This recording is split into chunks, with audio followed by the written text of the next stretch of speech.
When I talk about blink, I'm sure that you or anyone, most people, have walked into a situation or room or a home and blinked.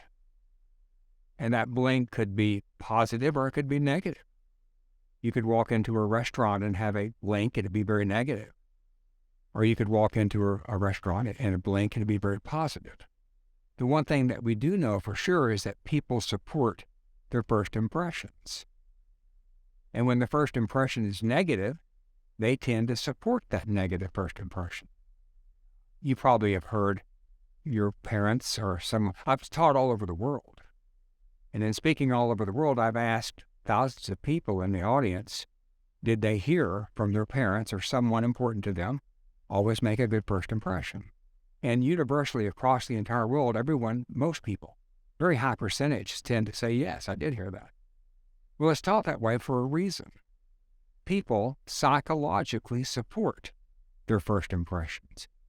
People look for things that support what they first perceive to be the case.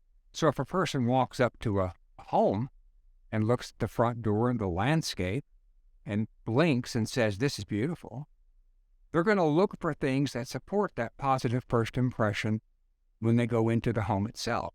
And they will look for things that support that first impression. In fact, they will even discount things that don't support that first impression.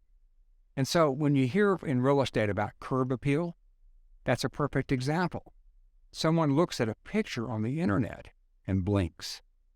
And despite what the agent has tried to show them, they say, I want to see this home. And when they get to that home, they start out with a very important first impression. When they get to that home, they start out with a great first impression. And everything they see when they walk in the home will be supported. Now, if they happen to walk into the home and further back into the home, they see worn out carpet or something, they'll discount that as not being quite so important because their first impression was positive.